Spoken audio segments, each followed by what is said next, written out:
Mateus capítulo 13, versículo 47 a 50 diz assim: O reino dos céus é ainda semelhante a uma rede que, lançada ao mar, recolhe peixes de toda espécie.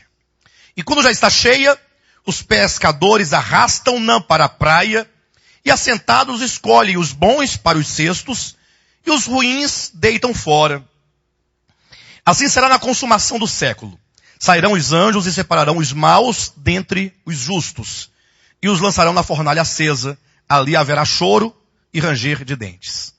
Queridos, por que Jesus falava por meio de parábolas? Alguém sabe falar? Por que Jesus falava por meio de parábolas?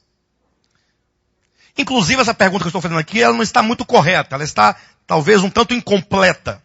Porque essa foi uma pergunta que os discípulos fizeram a Jesus Cristo. Está em Mateus capítulo 13. Se vamos observar, a partir do versículo 10, nós vemos o momento em que os discípulos questionam a Jesus Cristo dizendo: por que lhes fala por parábolas? Olha a pergunta: por que lhes fala por parábolas? No sentido, seria traduzido assim: por que o Senhor fala a eles por parábolas? Ou seja, quando Jesus Cristo falava às multidões, ele usava o método de parábolas.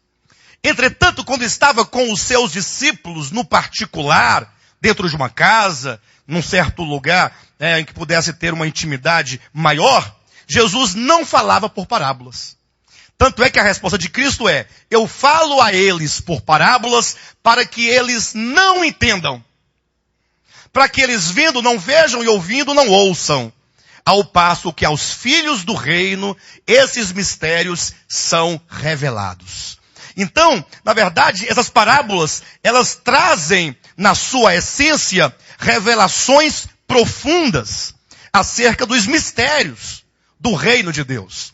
O reino de Deus consiste no mistério, de maneira que aqueles que não são eleitos, de maneira que aqueles que não são filhos, eles não podem entender esses mistérios. Esses mistérios estão ocultos para aqueles que não são os eleitos de Deus. Agora, os eleitos de Deus, pelo contrário, eles recebem esta revelação de Deus no seu espírito. Não é meramente uma revelação intelectual, no âmbito do intelecto, mas é uma revelação no espírito.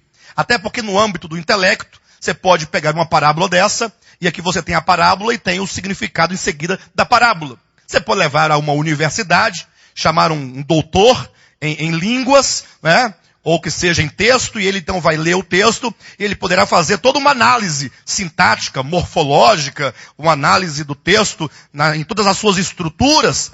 Entretanto, mesmo compreendendo o texto na sua objetividade, isso não significa que houve ali revelação. A revelação acontece no espírito humano. Quando então a pessoa, ela recebe essa mensagem, e então o Espírito Santo lhe abre o entendimento para compreender coisas que estão no coração de Deus. E nós estamos já há algumas semanas nesse processo de receber tais revelações, de sermos ministrados por essas verdades, esses mistérios, que agora para nós já não são mais mistérios. Embora essa última parábola, ela ainda traz alguns mistérios que são grandes, e talvez você chegue até a se arrepiar, ou até sinta um certo receio no seu coração, quando nós dissermos o mistério desta parábola da rede. Só para os irmãos terem uma conexão, quando se fala de reino dos céus, nós temos que entender que o reino dos céus é o reino de Deus. Amém, queridos? O reino dos céus não é outro reino, é o reino de Deus. Entretanto, não se pode falar de maneira geral que o reino de Deus é o reino dos céus. Alguém pode, mas como é que o reino dos céus é o reino de Deus, mas o reino de Deus não é o reino dos céus? Aí poderíamos dar um exemplo prático para que você compreenda o que estamos dizendo. Se você está em um outro país, você está lá no Japão, digamos, e aí você esteja vindo para Brasília, você mora em Brasília. Você fala: vou pegar um avião para Brasília ou um avião para o Brasil? Você vai para o Brasil.